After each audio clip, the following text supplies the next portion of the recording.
I'm fully prepared with everything I need for the Jay-Z documentary. The moment he sent that legal letter, I knew I had to let the world see who he really is. He and Diddy are cut from the same cloth. He just hides his arrogance and control behind a cleaner image.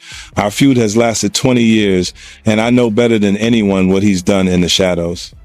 I even suspect that so-called funeral bouquet wasn't Diddy's idea at all, but Jay-Z acting on his behalf. Back when Nicki Minaj posted that video of him wearing a pink wig, all I did was repost it, and he got so nervous he had his lawyers threaten me. In 2015, Nicki worked her ass off helping him build his platform, and he allegedly pocketed her $7.9 million in royalties. And then there's his fingerprints all over key incidents through the years, whether it's the elevator footage or the guest list at Diddy's parties. He was involved, clearly, but somehow he always walks away untouched. That's what he's best at, pulling strings behind the scenes while pretending to be spotless in public. And now that a corner of the darkness has been ripped open, I'm not stopping. Everything my team and I are doing isn't about attacking anyone. It's about making sure the truth can't be buried by him ever again. He ain't answering the phone? He ain't answering the motherfucking phone. Yeah, it's like this, like we had a black billionaire's lunch. Black excellence. They're sitting there like, yeah. It's a billionaire brunch. Like, I hate you, man. And we here together, and we're gonna keep staying together. We getting tighter. Unaware of anything going on here. This is the one time I'm gonna be with you this year. Yo, I feel like I'm normal again. Jay-Z is facing growing scrutiny after reports emerged that alleged private messages between him and Diddy have surfaced online, sparking widespread reaction across social media. The developments have placed Jay-Z in an uncomfortable position, reigniting long-held speculation about his ties to Diddy and potential involvement in controversial matters. As these alleged exchanges draw public attention, old accusations are resurfacing, past narratives are being re-examined, and the controversy is quickly escalating, posing a significant threat to Jay-Z's carefully maintained public image and legacy. Sean Carter aided and abetted or was directly involved. It's about to get real tense, and there's a lot of girls and boys who are still trapped inside the machine. In previous interviews, 50 Cent has made it clear that he never associated himself with Diddy's inner circle, stating that certain invitations and environments immediately raised red flags, leading him to keep his distance. According to 50, that intentional separation is precisely why he feels comfortable speaking out today. When the allegations eventually came to light, he noted that he found out the same way the general public did, through news coverage. And while the accusations were serious, he maintained that none of the revelations came as a surprise to him. Explained that Jay-Z is worse than Diddy. She explained how Jay-Z has done worse things than what Diddy did to Cassie to other females. And she said that she has the scars to prove it. She alleged that at one time Jay-Z attacked her and got it on film like Diddy did.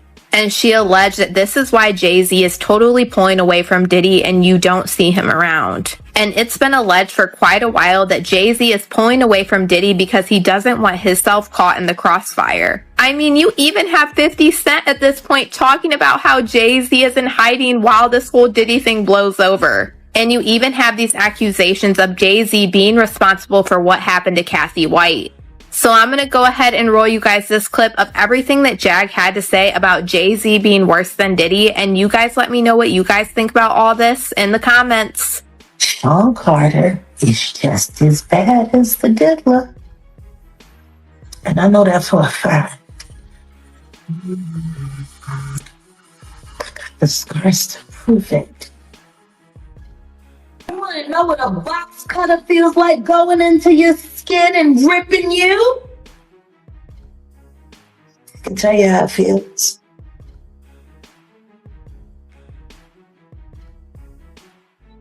Y'all ain't seen shit yet. That Cassie shit, that's nothing. So I'm saying Sean Carter remembers everything he did to me and he's got it on tape.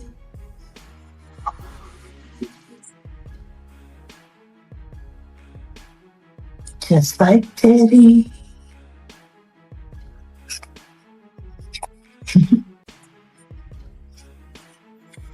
It's gonna be crazy. It's gonna. As the investigation expanded, focus gradually turned toward Jay-Z, with many questioning his continued silence as the situation surrounding Diddy began to unravel. That low-key approach only fueled speculation further, leading some to believe his team may have been aware of his name appearing in civil proceedings and was attempting to manage the narrative before it got out of hand. Others feared that even without formal charges, the damage to his reputation was already taking hold.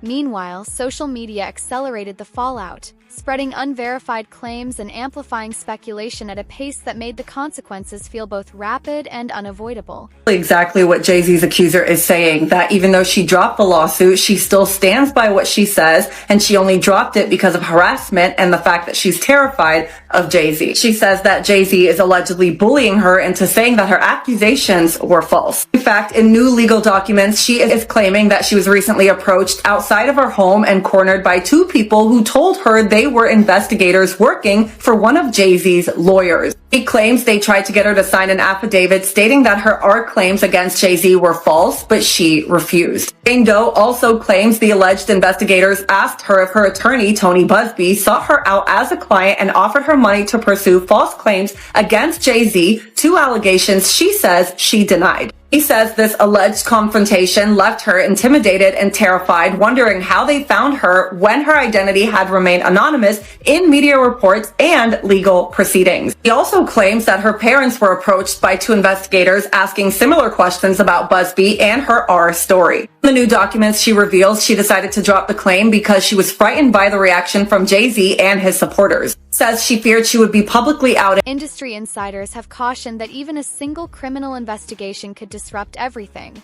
not just for Diddy, but for anyone seen as closely connected to him. That is why many believe 50 Cent's documentary carries significant weight. Rather than focusing on one person, it is framed as a broader look at how power and influence function behind closed doors, who may have known what, and how accountability can quickly extend once scrutiny takes hold. Commentators have also raised questions about how Diddy managed to remain shielded for so long, with some suggesting his protection came from surrounding himself with powerful allies and carefully controlling narratives as rumors spread. Amid that speculation, reports emerged claiming Diddy may be cooperating with authorities to strengthen his legal standing, a move that, according to unverified sources, could involve sharing information about others in his circle, further heightening unease across the industry. He better. But the only thing I'm interested in him talking about is everything he knows about Kathy Coriana White. See, I know you know what happened to Corey. Diddy, I know that. You and Jay-Z. Down in Vegas in Tao with Claudia. Why don't you just talk about Kathy? That might help. That might help a lot. Kathy Coriana White, Jay-Z's pregnant mistress, who died 24 hours after she announced that she was going public with their relationship and the baby. Oh, he was married to Beyonce.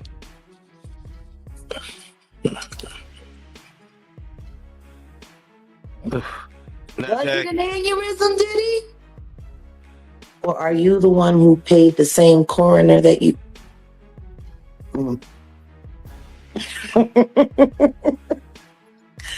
Oh. Now that the documentary has officially dropped, one thing is evident: this story is not limited to the past. It is actively shaping what comes next. With every new detail, scrutiny tightens around those who chose to remain silent, and Jay-Z finds himself increasingly at the center of that focus. The renewed attention carries real weight because his history with Diddy spans decades, making claims of distance harder for critics to accept. That tension escalated when Gene Deal publicly challenged statements from Jay-Z's legal team, asserting the two were never truly close, and arguing that such claims conflicted with what many insiders had long observed. As more voices come forward and timelines are re-examined, the pressure continues to build, turning once quiet associations into questions that refuse to go away. How close was Diddy and Jay-Z? They was close enough that they wasn't playing basketball, they wasn't playing baseball, they wasn't playing football, and they wasn't playing hockey or soccer for Diddy to come on stage, pat him on his ass, and then make the statement to people in the world that can't nobody call me Sean but Jay-Z. Now, I don't know what kind of statement, and I can't say, I wish I could say half a homo, but I know I can't say it, but I don't know what kind of half a homo that is. And you trying to say that you're not close to somebody. You coming on stage, patting them on their ass, and then you making a broad statement to the public, can't nobody call me Sean but Sean Carter. And I heard Jay-Z said the same thing about them. But they were so close that they had matching white girls together. Because when they used to see each other, they used to say, yo, how your skinny white girl doing? He'd be like, yo, how your skinny white girl doing? So I guess that's a certain type of closeness. I ain't know anything about that, man. I ain't know about, Jay touching his, so I got to go see the video. I ain't hear about that. Come on, man. Everybody's seen that. 50 even pointed it out. Excuse me. When they was in ATL on stage. Remember when 50 bum rushed the stage with them? Yeah, I think I recall that. When Puff came on stage, first thing he did was pat Jay-Z on that. But I forgot. That's your favorite rapper. Hey, him and Pockets 1A, 1B. But what's your issue with Jay, man? I ain't know you had an issue with him. I'm never a fan of some. Gene, the ease and familiarity between Jay-Z and Diddy said a great deal about the depth of their bond. One moment he frequently referenced took place during a show in Atlanta when Diddy brought Jay-Z on stage, an interaction where fans immediately picked up on the natural, effortless chemistry between them. Clip later resurfaced after 50 Cent brought attention to it, keeping it in circulation and widely shared online. When asked whether his remarks came from a personal grudge against Jay-Z, Gene dismissed the idea, clarifying it was not about fandom or bias. He referenced a past incident where tensions had briefly flared, only for Jay-Z to later act as though nothing had ever happened, a pattern Gene described as common among those at the top, who move through high-pressure environments, generate conflict, and carry on unbothered, operating far removed from ordinary realities. That's how these guys are, man.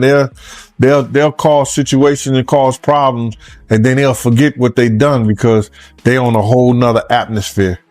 You know what I'm saying? A lot of shit that he did, you got to understand, like now he'll say that they're kids because he's raising kids of his own. You understand? But how would you like it that if Blue Ivory, 15, 16 years old, 17, 18 years old, dating in his early 30s? You're not going to go for that. No matter what she came through in Hollywood. But you got to understand, guys who was around there, we didn't know Jay-Z them ages. We didn't know these cats' age. You know what I'm saying? They wasn't having no beards and nothing like that. They was wearing low cuts. You understand? Clean face. I would have never believed when Jay was coming around the block, scooping up the young girls and stuff like that he was 30 years old. You know, if they 17, 18, 16 years old and they 22, you thinking they 22, 23, something like that, 24 years old? They mom and them need to check them. They daddy and them need to check them. But that's not that far off. But for somebody to be 30 years old in their 30s and they dealing with kids 16 years old, 17, 18 years, now that's a problem. That's an issue.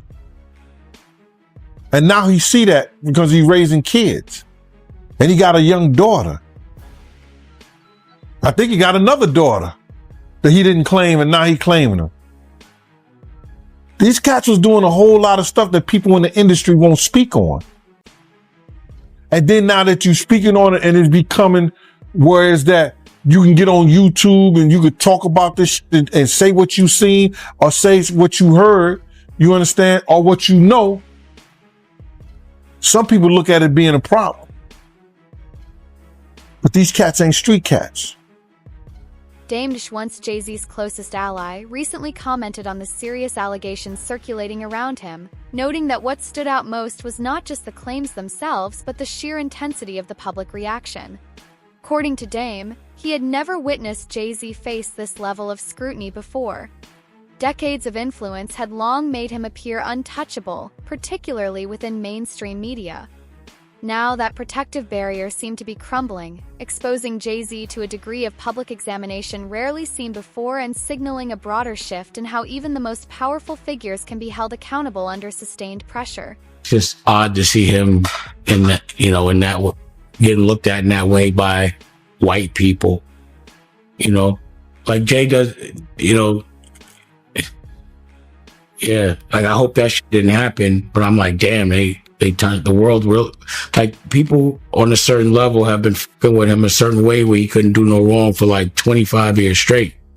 This is the first time he's not getting a pass with white media, like he can control black media because a lot of them either work or do business with him, but like, Drink Champs can't get him out of this one, and neither can Charlemagne, because those are the guys that hold him down no matter what he does anyway. So he got to get to People Magazine and Entertainment Tonight right now because they on his head. But the question is why? Like, why now? Because for me, I'd be like, yo, that's so ridiculous. Yo, take that to trial. She's not going to win. Let's get a deposition or something. So I don't know why they on his head so much, pause. But I never seen him, under this, I've never seen him in this position. They have to explain himself. Pause. How you feel about the statement he came out with? I mean, I didn't hear him say anything. I heard a piece of, like I said, I'm doing an interview, so I talk. I thought it was long. For a statement, I thought it was long, pause.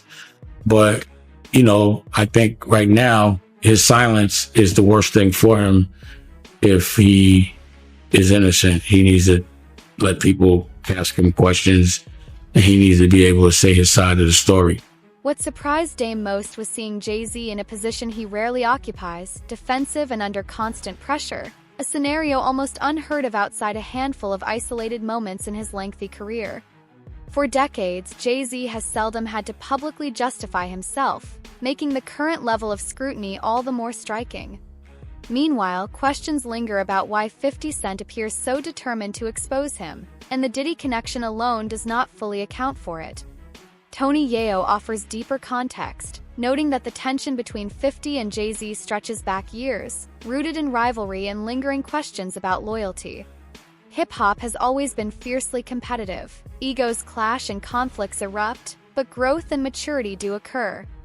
Yeo pointed to a recent performance where 50 took the stage with Dr. Dre and Cameron joined him, an old tension set aside as a sign of genuine personal growth.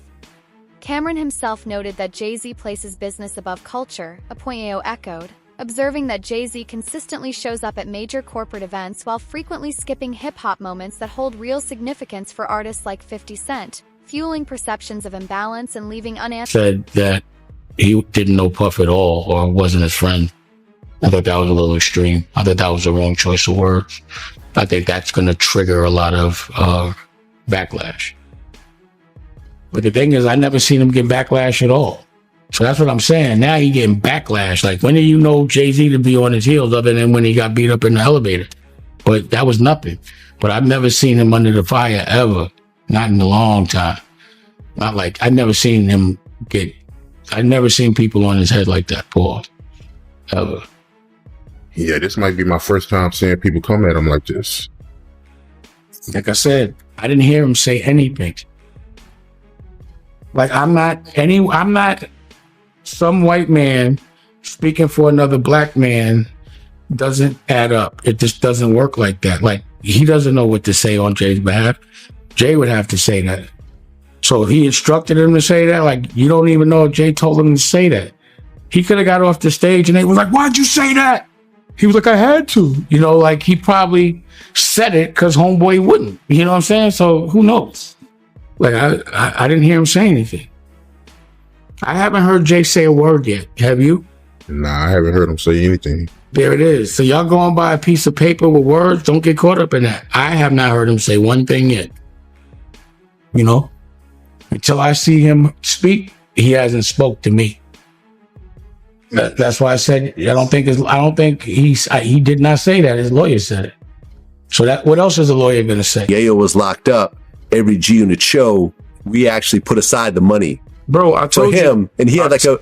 He's like, Yayo had like $1 million. Right. I just told you when I came out of my building, I see the Statue of Liberty. Yeah, there was no way I was getting shot there. And this is what I kind of tell you is like, we was talking about stacks with the Porsche. 50's not gonna let you say get the Porsche. He gonna say let's get him out the hood first. You know, if the money's there, but the money has to be there for you to live like that. The money's there. 50 didn't have to do that. Rest in peace to Hervé from Interscope, because he always said to me, man, 50 do more for you than any artist, than anybody does for their artists, more than Jay-Z.